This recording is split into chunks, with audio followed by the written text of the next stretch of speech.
Ako po si Dr. Elena Reyes, isang doktor na dalubhasa sa kalusugan ng mga kasukasuan. At matapos gamutin ang higit sa 10,000 pasyente na nahihirapan sa arthritis, pamamaga at paninigas ng katawan, may ibabahagi akong nakakagulat na impormasyon sa inyo. Sa daan-daang pampalasa na inaangkin ng mga tao na nakakapagpagaling ng sakit sa kasukasuan, 3 lamang ang talagang gumagana sa antas ng cellular level. Ang natitira, gaano man ito kasikat sa internet ay pampalasa lamang. Ngunit ang 3 ito, hindi lamang nila tinatakpan ang sakit. Pinapatay nila ang pamamaga kung saan ito nagsisimula. Hindi ko malilimutan si Mang Tomas, 72 taong gulang na sinubukan na ang lahat ng klase ng gamot para sa arthritis sa kanyang balakang. Isang umaga pumasok siya sa aking klinika sa Maynila na ika-ikang naglalakad gamit ang isang tungkod. 6 na linggo, matapos niyang simulan ang tinatawag kong Golden Trio Protocol, naglakad siya papasok, dala ang parehong tungkod, ngunit nakasabit na lang ito sa kanyang balikat. Hindi ko na po ito kailangan, doktora. Nakangiti niyang sinabi, narito po ang katotohanan. Ang inyong katawan ay hindi basta nasisira. Ito ay namamaga inflamed. At kapag binigyan ninyo ito ng tamang mga kasangkapan, kaya nitong buuin at ayusin ang sarili nito nang mas mabilis kaysa sa inaakala ng karamihan. Sa artikulong ito, ibubunyag ko ang nangungunang 3 pampalasa na natural at agarang nag-aalis ng pananakit ng kasukasuan at pamamaga, at manatili kayo hanggang sa dulo dahil ang numero 1 ay ginulat maging ang aking sarili. Ipinakita ng isang kamakailang pag-aaral na nahigitan pa nito ang isa sa mga pinakamabentang gamot sa arthritis sa buong mundo nang walang anumang side effect.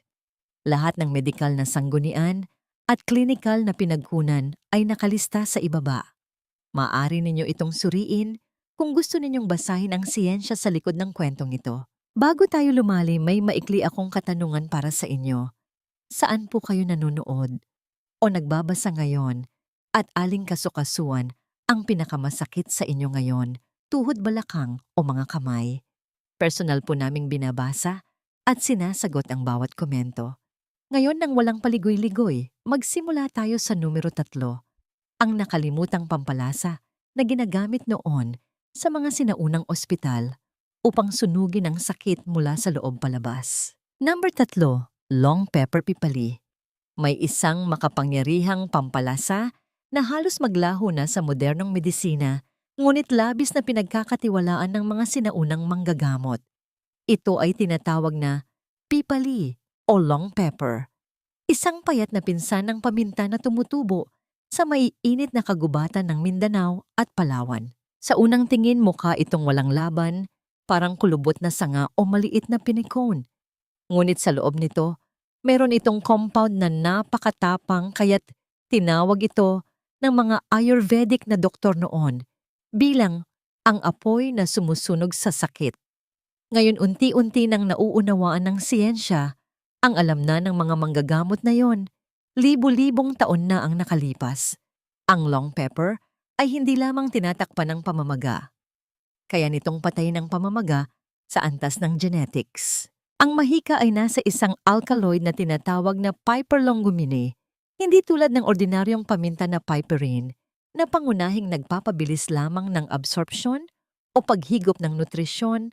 Ang piperlongumine ay mas malalim ang nagagawa. Direktang inaatake nito ang mga inflammatory enzymes.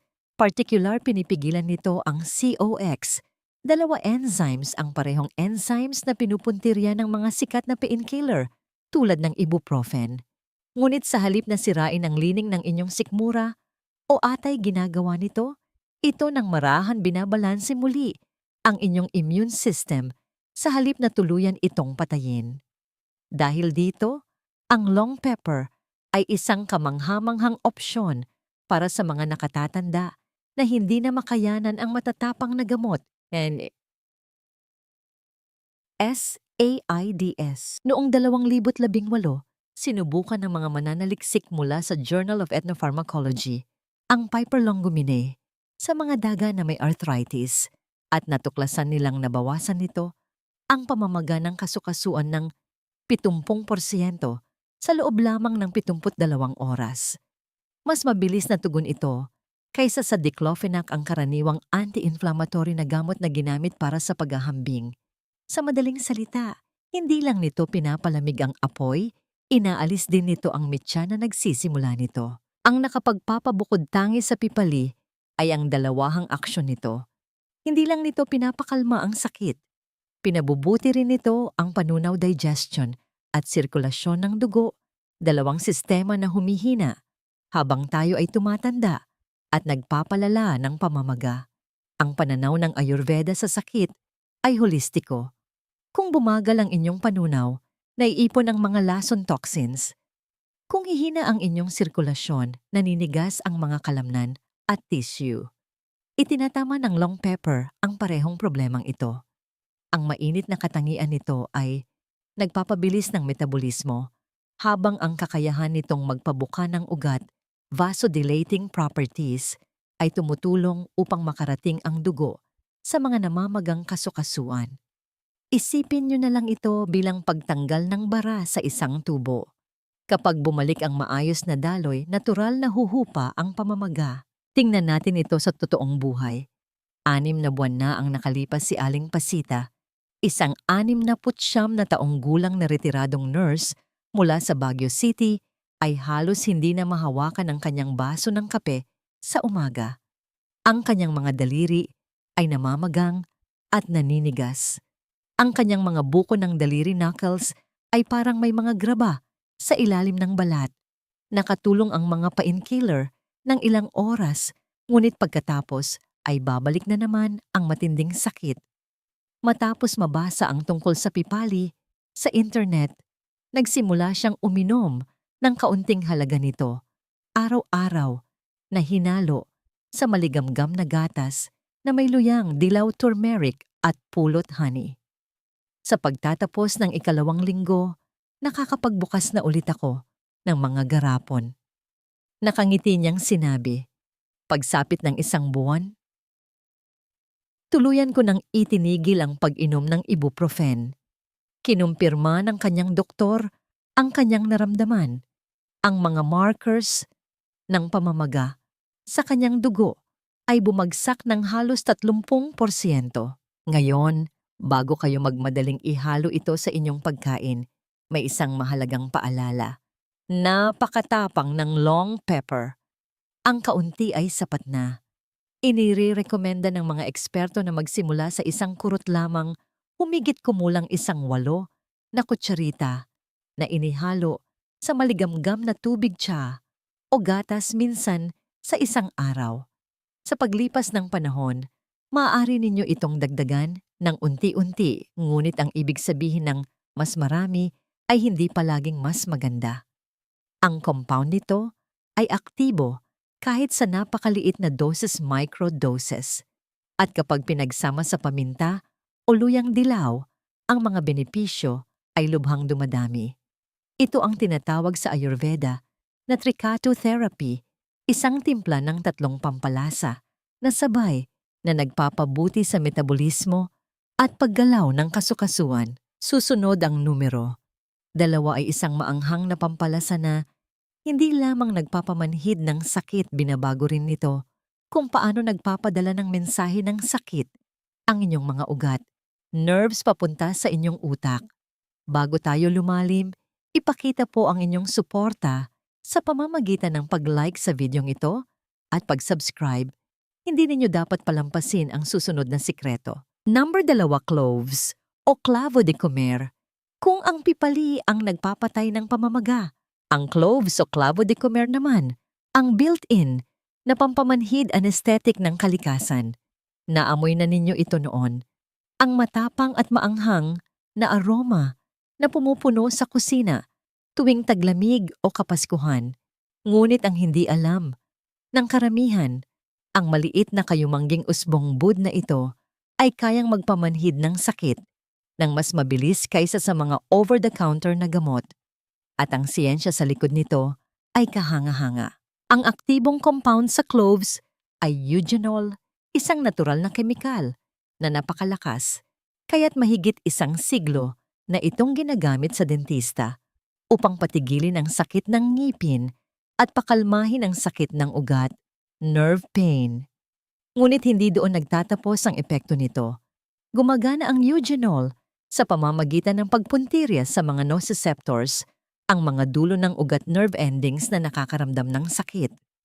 Pansamantala nitong hinaharangan ang mga signal na nagsasabi sa inyong utak na masakit ito, habang sabay na pinapakalma ang pamamaga na nagdudulot ng sakit sa simula pa lang. Hindi tulad ng mga painkiller na pinapamanhid ang inyong buong nervous system, ang cloves ay kumikilos ng tumpak kung saan lamang may pamamaga. Natuklasan ng isang pag-aaral noong 2019 sa phytotherapy research na ang eugenol ay nagpababa ng mga inflammation markers tulad ng TNF-alpha at IL-6 ng hanggang 45% sa mga matatandang may osteoarthritis. Ipinakita ng isa pang pagsusuri mula sa Journal of Medicinal Food na ang pagpapahid ng clove extract sa mga sumasakit na kasukasuan ay nagpababa sa tindi ng sakit ng 53% matapos lamang ang 7 araw nang walang naiulat na anumang side effect. Napagpasyahan ng mga siyentipiko na ang eugenol ay hindi lamang humaharang sa sakit, tinuturuan nito ang inyong katawan na ihinto ang labis na paggawa nito. Isang gabi sa Cebu, si Aling Irene, isang 70 taong gulang na retiradong guro ng musika, ay umiinom ng kanyang clove tea habang hinihimas ang kanyang mga pulso. Ilang taon na siyang nagdurusa sa matinding arthritis sa kamay. Nagsimula ito bilang isang remedyo sa bahay mula sa aking lola, sabi niya. Ngunit pagkalipas ng 1 linggo, napansin kong hindi na gaanong namamagang ang aking mga daliri. Nakakapagtugtog na ulit ako. Kinumpirma kalaunan ng kanyang doktor ang mas mababang markers ng pamamaga at tinawag itong kamangha-mangha para sa isang resulta na hindi galing sa pharmaceutical na gamot. Ngunit ang tunay na nagpapabukod tangi sa cloves ay kung gaano kabilis itong umepekto. Ang mga langis nito ay halos agarang tumatagos sa balat at kalamnan. Iyon ang dahilan kung bakit matagal nang ginagamit ng mga tradisyonal na manggagamot sa Asia at Africa ang maiinit na clove compresses o masahe gamit ang clove oil upang gamutin ang arthritis sciatica at pabalik-balik na pananakit ng likod. Ang eugenol ay kumikilos tulad ng isang molecular shield, pinoprotektahan ang mga dulo ng ugat mula sa karagdagang pinsala habang binibigyan sila ng pagkakataong gumaling. Ipinapakita rin ng modernong pananaliksik na binabawasan ng eugenol ang oxidative stress, mga maliliit na apoy sa selula na sumisira sa cartilage sa paglipas ng panahon. Sa pamamagitan ng pag-apula sa mga apoy na ito, hindi lamang inililigtas ng cloves ang sakit ngayon, kundi pinapabagal din nito ang pagkasira ng kasukasuan sa pangmatagalan. Sa mga nakatatanda ito ay maaaring mga hulugan ng pagkakaiba sa pagitan ng kakayahang gumalaw at hindi paggalaw ng pagiging malaya at pagiging palaasa sa iba. Upang magamit ng epektibo ang cloves, hindi ninyo kailangan ng marami. 1 o 2 piraso lamang nito na ibinabad sa mainit na tubig sa loob ng 10 minuto ay nakakagawa na ng tsaa na nagpapagaan ng sakit. O kaya'y ilang patak ng natunaw na clove oil na inihaplas sa mga sumasakit na tuhod o pulso ay maaaring magdala ng agarang ginhawa. Ang susi ay ang pagiging tuloy-tuloy. Sa paglipas ng panahon na iipon ang eugenol sa daloy ng dugo na pinapanatili ang pamamaga sa kontrol ng natural. Gayunpaman, matapang ang cloves kaya hindi palaging mas mabuti ang mas marami. Ang purong clove oil ay labis na puro concentrated at maaaring makairita sa balat o gilagid kung direktang gagamitin. Palagi itong ihalo sa carrier oil tulad ng langis ng niyog coconut oil o olive oil bago ipahid. Isipin niyo ang cloves bilang tumpak na kasangkapan ng kalikasan. Kailangan nyo lang ng kaunti para maramdaman ang malaking resulta. Para sa mga nakatatandang naghahanap ng mabilis at natural na ginhawa nang walang side effects ang cloves, ay isang nakalimutang himala. Pinapakalma nito ang sakit ng mabilis, pinapagaling ng malalim at pinoprotektahan ang inyong mga kaso-kasuan sa bawat higop o haplas. Susunod ang numero 1 ay ang pampalasa na gumulat sa mga mananaliksik. Hindi lamang nito hinaharangan ang sakit o nilalabanan ang pamamaga. Literal nitong binubuo muli, regenerate ang tissue ng kasukasuan ng mas mabilis kaysa sa anumang natural na compound na nasubukan na. Number is sa maize o Havitri. Kung nakahawak na kayo ng buong Nuez Moscada nutmeg sa inyong kamay, nakita na ninyo ang maize. Ito ang maseselang pulang balot na nakapaligid sa buto. Kilala bilang Havitri sa Ayurveda, ang maize ay tahimik na naging isa sa pinakamakapangyarihang pampalasa na nagpapagaling ng kasukasuan sa loob ng daan-daang taon. Subalit sa kabila ng maharlikang kasaysayan nito sa medisina at pagluluto, nakalimutan ito ng modernong siyensya. Hanggang ngayon, ang maize ay hindi lamang nagpapagaan ng pamamaga o nagpapamanhid ng sakit. Talagang tumutulong ito na buuin muli ang tissue ng kasukasuan at ayusin ang pinsala sa kartilago na ginagawa itong isa sa pinakakompletong natural na lunas na natuklasan kailanman para sa mga nakatatandang nakikipaglaban sa paninigas, arthritis at talamak na pamamaga. Ang sikreto ng maize ay nasa natatanging kombinasyon ng mga compounds nito, myristicin, elemicin at eugenol. Sama-sama silang lumilikha ng triple action na epekto, anti-inflammatory, laban sa pamamaga, analgesic pangharang ng sakit, at regenerative, nagbubuo muli. Ang myristicin ay kumikilos tulad ng isang natural na corticosteroid, pinapakalma ang mga namamagang tissue nang hindi pinapabagsak ang inyong immune system. Pinapabuti nito ang sirkulasyon, nilalabas ang mga lason toxins mula sa mga kasukasuan. At ang eugenol, ang parehong compound na matatagpuan sa cloves, ay nagpapamanhid ng sakit sa pamamagitan ng pagtanggal ng pakiramdam sa mga dulo ng ugat. Ngunit narito ang bahaging gumulat sa mga siyentipiko.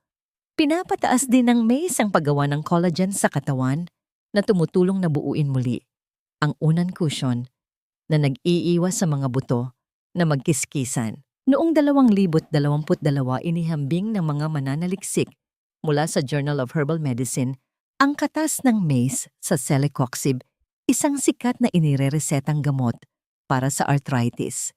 Sa loob ng 30 araw ang grupong gumamit ng maize ay nag-ulat ng 58% na pagbawas sa sakit at 40% na pag-unlad sa paggalaw ng kasukasuan.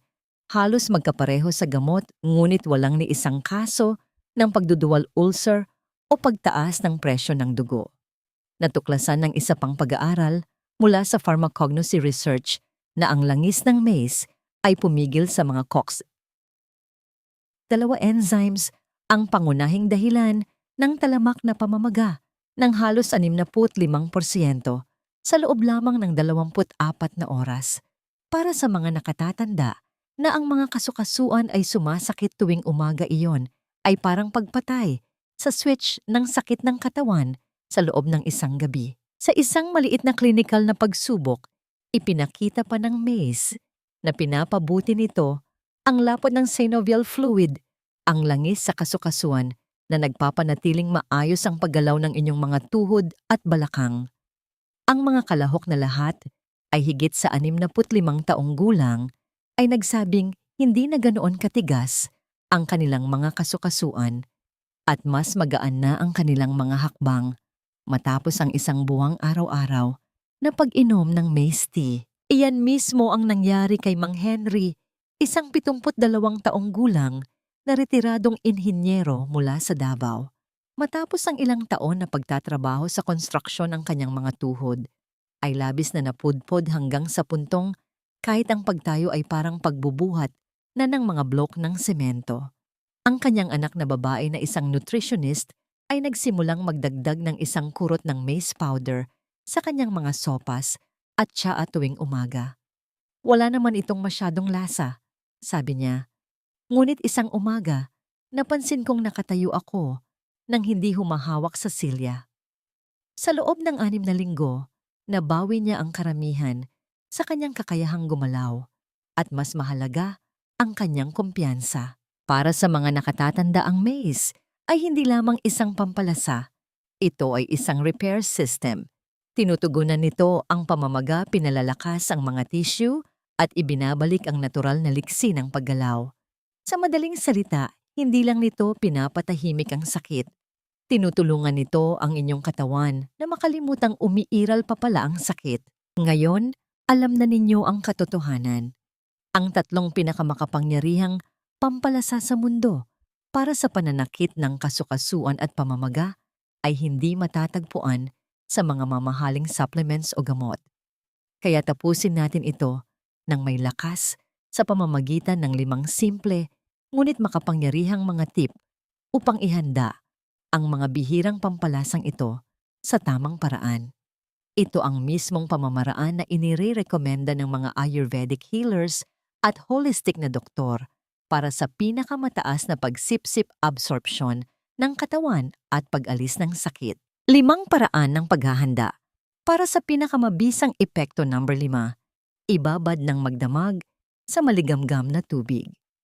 Ang isang simpleng gawin na ito ay maaaring ganap na magbago kung paano sinisipsip ng inyong katawan ang mga pampalasang ito. Hindi alam ng karamihan na ang mga aktibong compounds sa turmeric o luyang dilaw, curcumin, long pepper, paper longumine, at mace myristicin ay natutunaw sa taba, fat-soluble at sensitibo sa init. Ibig sabihin, kung idudbud ninyo lamang ang mga ito ng hilaw sa inyong pagkain o tubig, mahihirapan ang inyong panunaw na basagin ang mga ito. Ngunit kapag ibinabad ninyo ang mga ito ng magdamag sa maligamgam na tubig, lumalambot ang mga pader ng cellular cell walls ng mga pampalasa at nilalabas ang mga esensyal na langis, flavonoids at alkaloids na agad na magagamit ng katawan. Magsimula sa pagdaragdag ng isang kurot ng bawat pampalasa, humigit kumulang 1 kapat na kutsarita ng luyang dilaw, 1 maliit na piraso ng long pepper at 1 kurot ng mace sa 1 baso ng maligamgam, hindi kumukulong tubig bago matulog. Hayaan itong nakababad ng magdamag sa 1 nakatakip na garapong salamin. Sa umaga, inumin ito nang walang laman ang tiyan, empty stomach. Medyo lasang lupa at maanghang ito ng bahagya ngunit hindi nakakaumay. Sa loob ng 1 linggo, karamihan sa mga tao ay napapansing mas malambot na ang kanilang mga kasukasuan at nagsisimula nang mawala ang kanilang pamamaga. Kung gusto ninyong gawin itong mas makapangyarihan, magdagdag ng ilang patak ng olive oil o langis ng niyog bago inumin. Tandaan, gustong-gusto ng mga compounds na ito ang taba at ang sobrang langis na yon ay tumutulong na dalhin ang mga anti-inflammatory na molekula ng mas malalim sa inyong mga tissue. Ang pagbababad ay ang mabagal na mahika ng kalikasan. Hindi lang nito inihahanda ang mga pampalasa, ina-activate pa nito ang mga ito. Number 4, ihalo sa herbal na ghee o langis. Kung ang pagbababad ay nagpapalabas sa esensya ng pagpapagaling ng isang pampalasa, ang pagbabad nito sa herbal na ghee o langis naman ang nagpapalakas, supercharges dito. Ito ay isa sa pinakamakapangyarihan at pinakanakaligtaang mga paraan upang mabuksan ang malalim na ginhawa para sa kasukasuan. Naniniwala ang mga sinaunang manggagamot na ang taba ay ang mensahero ng medisina.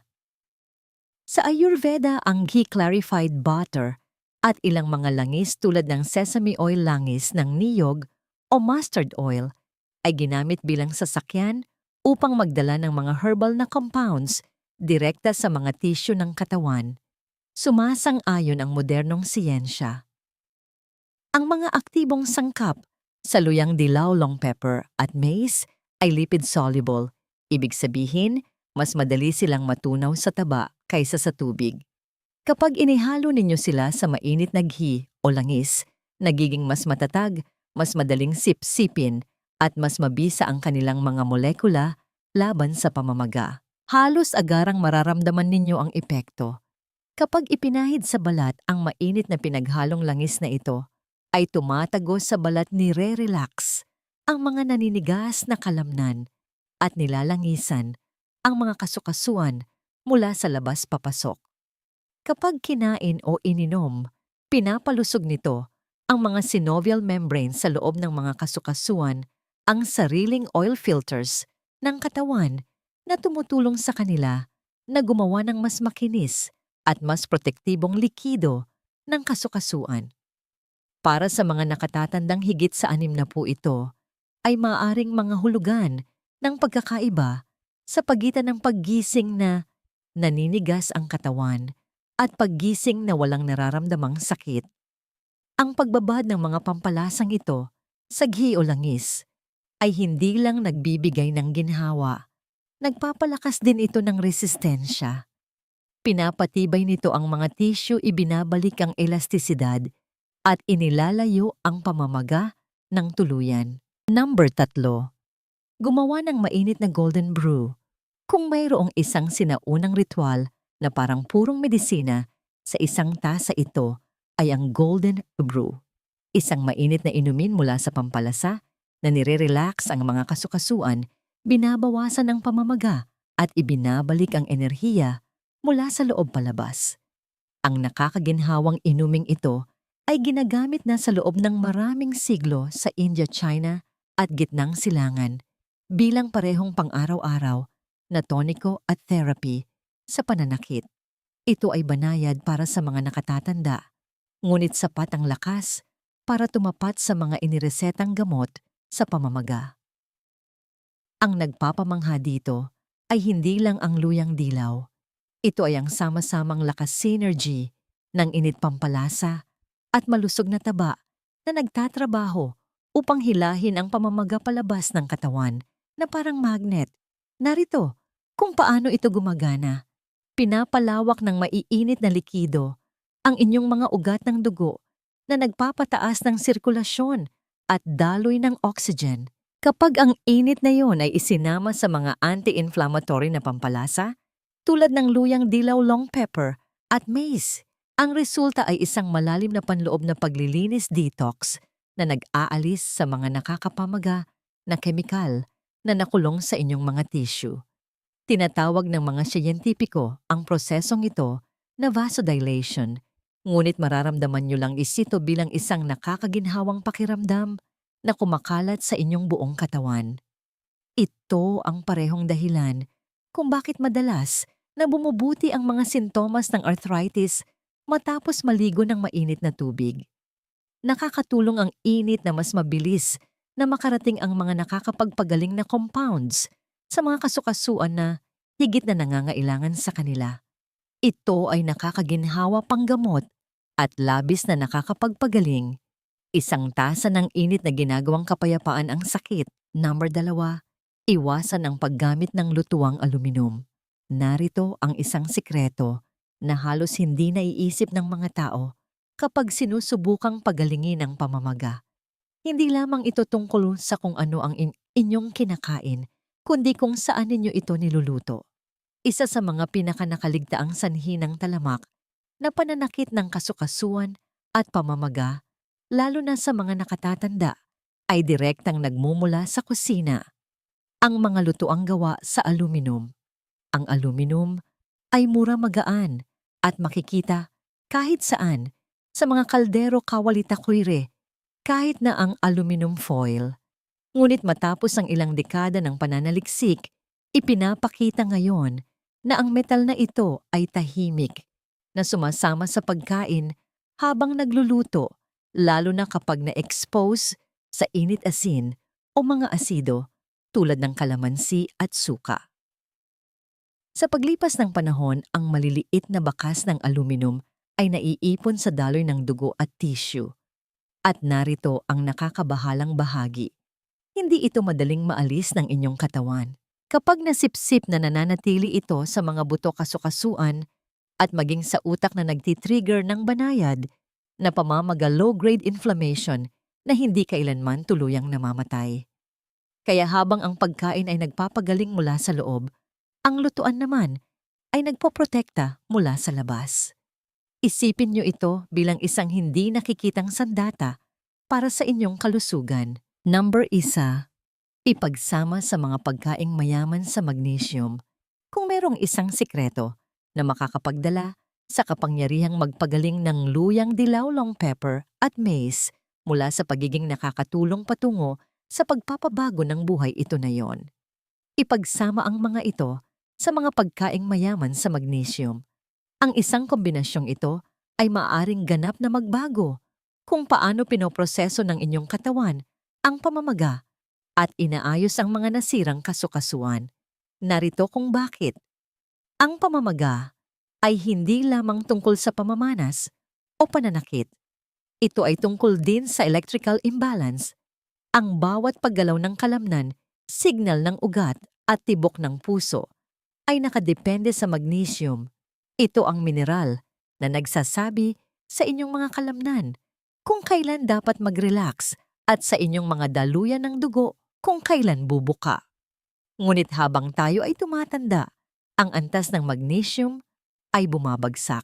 Sa katunayan, natuklasan ng pananaliksik mula sa American Journal of Clinical Nutrition na higit sa 70% ng mga matatanda na higit sa 60 taong gulang ay kulang sa magnesium.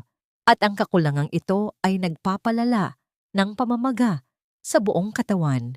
Kapag mababa ang magnesium, ang inyong mga selula ay nagiging labis na sensitibo, ang inyong mga kasukasuan ay nananatiling matigas, at ang inyong pain receptors ay mas madalas na gumagana na nangangahulugang kahit ang banayad na pamamaga ay parang hindi na matitiis. Kung gusto ninyong sipsipin ng inyong katawan ang bawat patak ng kagalingan na inaalok ng mga pampalasang ito, magnesium ang susi na nagbubukas ng pinto. Isipin niyo ito bilang ang mitya na nagpapasindi sa gamot. Kung wala ito, kahit ang pinakamahusay na mga remedyo ay hanggang kalahati lamang. At iyan na nga po ang 3 pinakamabisang pampalasa sa buong mundo na agarang nag-aalis ng sakit sa kasukasuan at pamamaga ng natural, kasama ang 5 pinakaepektibong paraan upang ihanda at gamitin ang mga ito. Hindi ito mga magic powder o kakaibang tableta. Ang mga ito ay mga sinauna at subok na ng panahong mga remedyo na sinusuportahan ng modernong siyensya at totoong resulta. Hindi kailangang kontrolin ng sakit ang inyong buhay. Hindi kung binibigyan kayo ng kalikasan ng mga kasangkapang ganito kalakas. Ang luyang dilaw, long pepper at maize ay sama-samang gumagana upang bawasan ang pamamaga, pakalmahin ang mga ugat at buuin muli ang mga kasukasuan na unti-unti nang napudpod ng panahon at katandaan. At kapag inihanda ninyo ang mga ito ng tama sa pamamagitan ng pagbababad, paghahalo sa langis, paggawa ng mainit na inumin, pag-iwas sa mga lason mula sa metal at pagsasama sa magnesium, binibigyan ninyo ang inyong katawan ng lahat ng kailangan nito upang labanan ang pamamaga sa paraang idinisenyo ito. Isang mahalagang aral. Mga lolo-lola at mga kaibigan, ang kalusugan ng inyong kasukasuan ay hindi nakadepende lamang sa paghahanap ng panandaliang ginhawa. Nakasalalay ito sa pag-unawa sa kalikasan ng inyong katawan at pag-aalaga rito gamit ang mga likas na biyaya ng kalikasan. Paminsan-minsan, ang pinakamabisang gamot ay hindi nakikita sa estante ng parmasya. Nakahanda na pala ito mismo sa inyong sariling kusina. Naghihintay na inyong matuklasan. Kung nakapagbukas ng inyong kaisipan ang ibinahagi ko o nagbigay sa inyo ng pag-asa, mangyari po lamang na i-click ang like button at mag-subscribe sa ating channel upang mas marami pang tao ang makabasa nito bago sila dumaan sa isa na namang walang tulog na gabi dahil sa sakit. Ibahagi Share rin po ninyo ito sa inyong mga kaibigan at kapamilya na alam ninyong dumaranas ng pananakit ng kasukasuan. Ipaalam po ninyo sa amin sa mga comments sa ibaba. Aling pampalasa o pamamaraan ang una ninyong susubukan? Ibahagi sa amin ang inyong mga karanasan at opinyon. Personal po naming binabasa at sinasagot ang bawat komento dahil ang inyong kwento ay maaring siya ring magbigay inspirasyon sa iba na gumaling ng natural. Manatiling matatag, patuloy na maghanap ng kaalaman at laging tandaan na narito ang kalikasan upang gabayan tayo. Maraming salamat po sa inyong pagbabasa.